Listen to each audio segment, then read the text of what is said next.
everyone, very good morning. This is Abhishek from Global Visa Hub. Again, I'm here with my new video and today we'll discuss about Portugal work visa and Portugal tourist visa. काफ़ी सारे मेरे पास Instagram पे message थे, regular ही message आते हैं मेरे पास, WhatsApp पे भी, मेल पे भी, दिल्ली टीम में, गुजरात टीम में, कि हम पोर्चुगल का या किसी भी यूरोपियन का वर्क वीज़ा कैसे ले सकते हैं शेनेगन में और कैसे हम टूरिस्ट वीज़ा अप्लाई कर सकते हैं। तो आज मैं उसी से रिलेटेड बात करूंगा।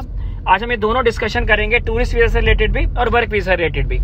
अगर मैं सबसे पहले वर्क वीज़ा की बात करूं, work visa D category visa होता है जो 1 ईयर के लिए अप्लाई होती है। में शेनेगन में किसी भी हम पार्ट में आए, चाहे हम यूरोपियन का कोई भी पार्ट ले लें, वर्क वीज़ा या टूरिस्ट वीज़ा दोनों की अलग अलग रिक्वायरमेंट होती है। वर्क वीज़ा जैसे मैंने बताया आपको 1 साल के लिए मिलता है और टूरिस्ट वीज़ा डिपेंड करता है 15 दिन, 20 दिन, जितने दिन के भी आप आइटनरी दिखा रहे हैं उतने दिन का मिलता है। सबसे पहले मैं डॉक्यूमेंट्स की बात करता हूँ वर्क वीज़ा के लिए। वर्क वीज़ा की जेन्युइनसी के लिए वर्क वीज़ा कितना एक ट्रू होता है, कितनी सच्चाई है वर्क वीज़ा में। अगर मैं अपने एक्सपीरियंस से बात करूं, 2014 से लेके ग्लोबल वीज़ा हब सर्विसेज में है, चाहे वो स्टूडेंट वीज़ा हो, चाहे वो टूरिस्ट वीज़ा हो, चाहे वो वर्क परमिट्स हो, चाहे वो फैमिली रीयूनियन हो या किसी भी टाइप का वीज़ा हो। अगर मैं बात करूं वर्क वीज़ा की, वर्क वीज़ा के लिए 2 जेन्युइन जो डॉक्यूमेंट्स हैं जिसके बिहाफ पे वर्क वीज़ा जो है वो अप्रूव होता है। पहला डॉक्यूमेंट जो होता है वर्क वीज़ा के लिए वो होता है एक जेन्युइन कंपनी का कॉन्ट्रैक्ट, जिसको वर्क कॉन्ट्रैक्ट कहते हैं, कॉन्ट्रैक्ट पेपर्स कहते हैं, जिसपे सारी कंडीशन लिखी होती है कि आप कौन सी कंट्री में जॉब करने जा रहे हो, क्या उस कंट्री में आपकी प्रोफाइल है, किस प्रोफाइल में आप जाओगे, कितनी सैलरी मिलेगी, कितनी आपको वहाँ पे हॉलीडेज मिलेंगी, कितने घंटे आपने काम करना है, साल में कितनी बारी आप इंडिया वापस आ सकते हो, जिस भी कंट्री में हो आप उस कितनी बारी उस कंट्री में वापस जा सकते हो। ये सारा एक कॉन्ट्रैक्ट आपको उस कंपनी से चाहिए जिस भी कंपनी में आप अप्लाई कर रहे हो। प्लस वहां से अथॉरिटी चाहिए उनके ऑनर की, उनके डायरेक्टर की, उनके लेटर हेड पे रिक्वेस्ट कि वो आपको इस प्रोफाइल के लिए अपनी कंपनी में हायर कर रहे हैं।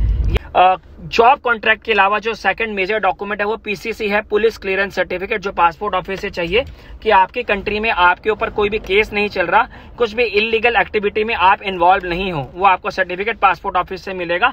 आप ऑनलाइन पीसीसी अप्लाई कर सकते हैं। इस वीडियो में मैं लिंक भी डाल दूंगा पीसीसी कैसे अप्लाई होता है। थर्ड, आपको मेडिकल इंश्योरेंस चाहिए, ट्रैवल इंश्योरेंस, कि आप 1 साल के लिए मेडिकल इंश्योरेंस आपका वैलिड है। अगर आपको वहां पे कोई बीमारी होती है, वहां पे कोई प्रॉब्लम होती है, तो वो आपके पास उसको क्लेम करने के लिए सर्टिफिकेट है।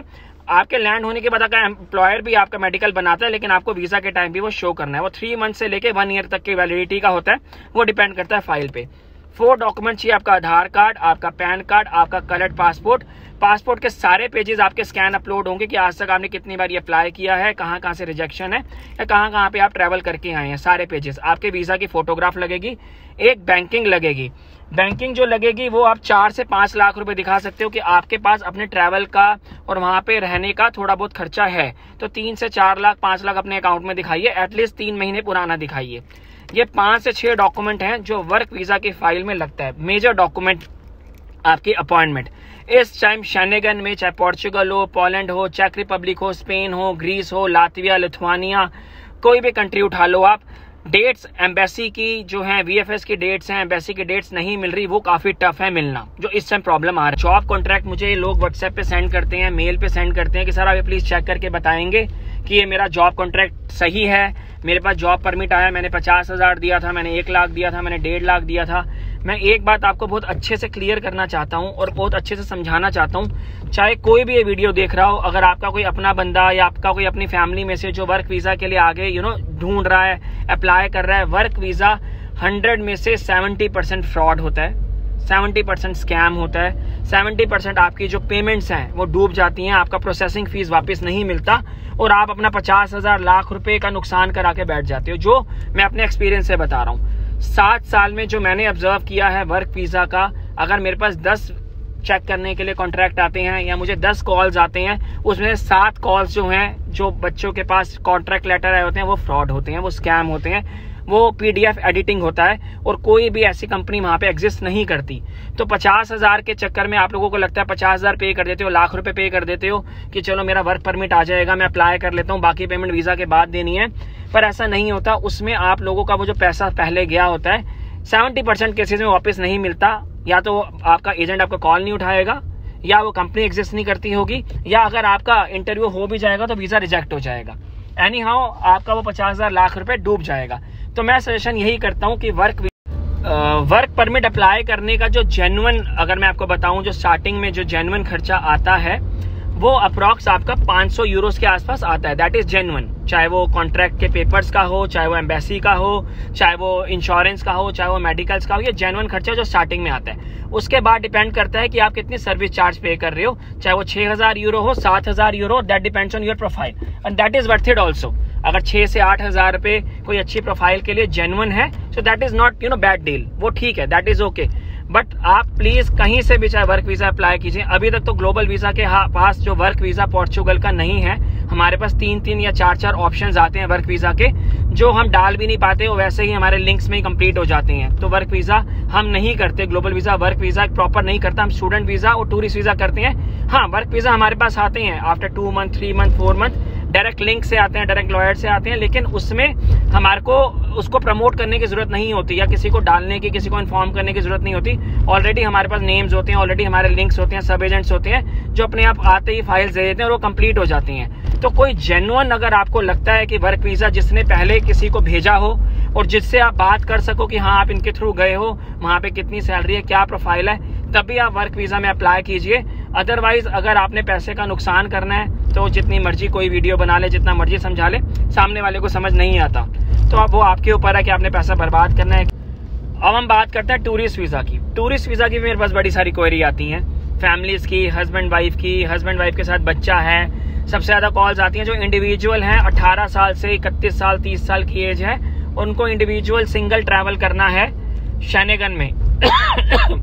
ज्यादा से ज्यादा लोगों को पोर्चुगल आना है, स्पेन जाना है, ग्रीस जाना है, फ्रांस जाना है। ये ऐसी कंट्रीज हैं शेनेगन में जो टीआरसी दे देती हैं, पेपर्स लॉक करवा देती हैं, फाइल लॉक हो जाती है, आने वाले टाइम में पेपर्स मिल जाते हैं, पासपोर्ट आ जाता है 5-7 साल में। तो इन कंट्रीज के लिए ज्यादा आजकल रुझान है लोगों का, और उनका जो 18 से 30 ईयर्स की एज में है। देखो, कोई भी सिंगल इंडिविजुअल 18 साल से 30 साल जिनको ट्रैवल करना है शेनेगन में, अगर आपके पास जॉब नहीं है, आपकी सैलरी अच्छी नहीं है, सैलरी स्लिप्स नहीं है, आपके पास ITRs नहीं है, ओल्ड बैंकिंग नहीं है, ओल्ड ट्रैवल नहीं है, आप वीजा अप्लाई करोगे तो 10 में से 9 रिजेक्शन आएगी और 1 अप्रूवल आएगा। वो भी डिपेंड करता है लक पे, अगर अप्रूवल आ जाए, वरना 10 बारी अप्लाई करो, 10 में से 9 बारी रिजेक्शन ही है, अगर ये सारे डॉक्यूमेंट्स आपके पास नहीं है।